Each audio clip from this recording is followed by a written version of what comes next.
सर्वांना श्री स्वामी समर्थ. नमस्कार. दीपमालाच फॅशन पॉईंटमध्ये आपलं स्वागत आहे. इथे आपल्या बोटनेकचं ब्लाऊज मी तुम्हाला ब्लाऊजचं माप तुम्हाला दाखवलं आहे. ब्लाऊजची उंची 14.5 आहे. त्यात पाऊण इंच ॲड करून मी 15.25 इथं घेतलेलं आहे. आणि इथे शोल्डर टाकत आहे, कारण माझ्या क्लायंटची शोल्डर 16 आहे. शोल्डरच्या अर्ध करून त्यातून पाव इंच आपल्याला मायनस करायचं आणि तेवढाच आपल्याला मुंडा घ्यायचा आहे. इथे एक गोष्ट लक्षात ठेवायची, बोटनेकला मागच्या गळ्याची उंची कंपल्सरी 2.5 इंच घ्यायची आहे. त्यामुळे तुम्हाला हे जे सूत्र आहे, शोल्डरचा अर्धा वजा पाव इंच, हे तुम्हाला कुठल्याही मापासाठी शोल्डर आणि मुंड्याचं माप टाकायला चालणार आहे. आता इथे आपण 9.5 चेस्टचं माप घेतलेलं आहे. म्हणजे 36 चेस्ट असल्यामुळे त्याचा चौथा भाग घेऊन अर्धा इंच लुजिंग, असं 9.5 आणि 2 इंच शिलाई मार्जिन. 2 इंच 1.5 इंच तुम्हाला हवं तेवढं शिलाई मार्जिन तुम्ही घेऊ शकता. आता इथे कमरेचा चौथा अधिक 1 इंच टक्ससाठी आणि शिलाई मार्जिन असं घेतलं आहे. आणि आता इथं फिटिंगचं मार्किंग करून घेते मी. त्यानंतर आपल्याला मुंड्याचा आकार द्यायचा आहे.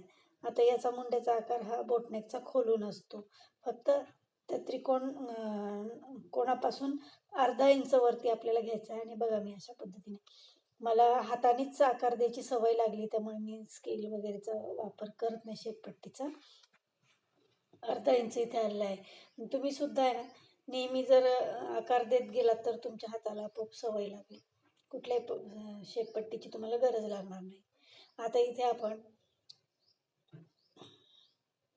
शोल्डर पट्टी किती पाहिजे, प्रत्येकाला कमी जास्त शोल्डर पट्टी लागते. तुम्हाला जी काय तयार शोल्डर पट्टी हवी आहे त्याच्यामध्ये पाऊण इंच ॲड करायचं आहे. तर इथे मला 2.5 शोल्डर पट्टी तयार पाहिजे, म्हणून मी इथं 3.25 घेतलेला आहे. तुम्ही 2 इंच 1.5 इंच तुम्हाला हवी तेवढी शोल्डर पट्टी घेऊ शकता. त्याच्यामध्ये फक्त पाऊण इंच आपल्याला ॲड करायचे. त्यानंतर आता इथे गळ्याची रुंदी, शोल्डर पट्टीचं माप टाकल्यानंतर आपल्याला इथे गळ्याची रुंदी मिळाली आहे.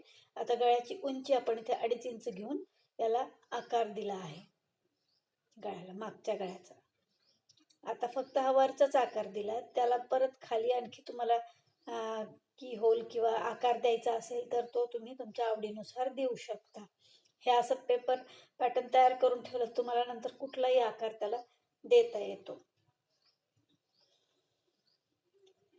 आता इथे आपल्याला शोल्डरला डाऊन करायचं आहे पाऊण इंच, साधारणतः पाऊण इंच आपल्याला इथं तिरका शोल्डर उतरती घ्यायची आहे.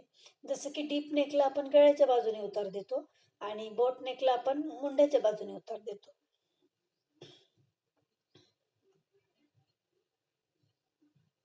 आता हा आपला बॅक पॅटर्न तयार झालेला आहे. आणि हा बॅक पॅटर्न तुम्हाला बोटनेक ब्लाऊज शिवताना प्रिन्सेस कटला देखील वापरू शकता, तसंच 4 टक्स ब्लाऊजला देखील वापरू शकता. आता आपण इथे पेपर पॅटर्न कटिंग करून घेऊया.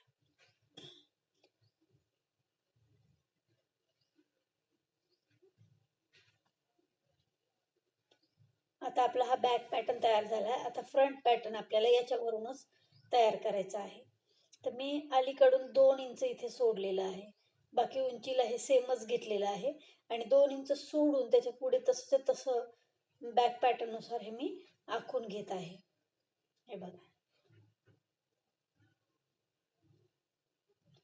फक्त गळा जो आहे तो आता फ्रंटचा गळा आपल्याला बोटनेक न घेता डीप घ्यायचा आहे. त्यामुळे जेवढा गळा पाहिजे त्यापेक्षा कदाचित थोडासा कमी घेतला तरी चालतो, कारण हा रुंदीला जास्त असल्यामुळे थोडासा गळा मोठा येतो. त्यामुळे आता इथे मी 5.5 घेतला आणि गळ्याचा आकार दिला. आणि तिरकं जे आहे, मी इथं 2 इंच एक्स्ट्रा ठेवलं होतं, तशी तिरकी रेष ओढून घेतलेली गळ्याच्या बाजूने. त्यानंतर टक्स पॉईंट इथं मी 10.5 वर घेतला आहे. माझ्या क्लायंटचा तयार 9.5 आहे. जो काही टक्स पॉईंटचं माप असेल आपलं त्याच्यात 1 इंच ॲड करायचे आणि खाली 3 इंच घ्यायचे. त्यानंतर आपण जसं 1.5 इंचाचा टक्स घेत होतो तसं 1.5 इंचाचा टक्स घेऊन असं त्रिकोण इथं तयार करायचा आहे. आणि जो पॉईंट इकडनं घेतलाय तो छातीचा 10वा भाग अधिक अर्धा इंच घ्यायचा आहे. त्यानंतर इकडं खालून मी 2 इंच सोडलेलं आहे क्रॉसपट्टीच्या साईडने आणि त्याला आकार दिलाय. आणि समोरचा आकाराला पण मागच्या मुंड्यापेक्षा थोडंसं अर्धा इंच आकार दिलेला आहे मुंड्याला. आणि आता इथे प्रिन्सेस कटचा आकार मी देऊन घेतला आहे.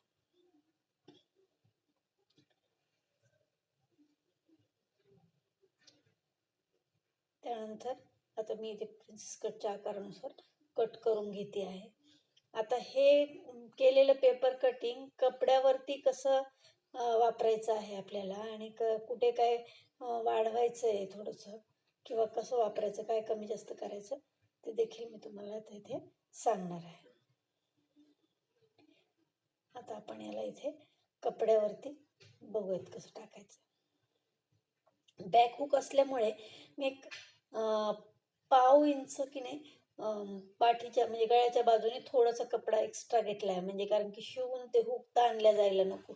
नॉट असेल तर काही प्रॉब्लेम नाही, पण हुक लावायचं असेल तर मला वाटतं 1/2 इंच आपण ते ठेवलं पाहिजे.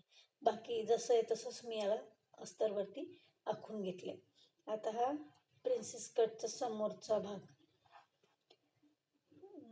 त्याला आपल्याला कुठं ॲडजस्ट होतं ते आधी बघायचं.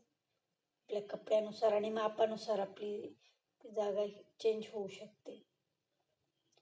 आता बघा, सगळीकडे जसं आहे तसंच आपल्याला आखायचं. फक्त जो प्रिन्सेस कटचा आकार आपण घेतलेला आहे तो गळ्यापासून ते टक्सपर्यंत आपल्याला एक अर्धा इंच किंवा त्यापेक्षा थोडंसं कमी, म्हणजे जेवढं शिवण्यासाठी आपल्याला लागणार आहे तेवढं आपल्याला वाढवायचं आहे. सॉरी, गळ्याकडनं नाही, मुंड्याकडनं. हां, इथून तर टक्सच्या पुढून वाढवायचं आहे.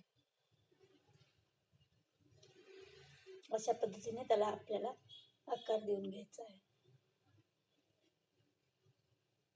बघा कुठून कुठपर्यंत वाढवायचं मी पुन्हा एकदा सांगते. इथून एवढं मी वाढवलेलं आहे. त्यानंतर त्याच्या बाजूचा आकार आपल्याला इथे कट करायचा आहे.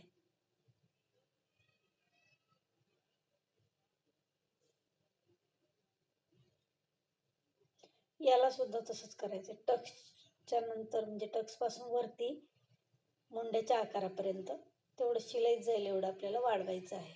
बघा एवढं. हां,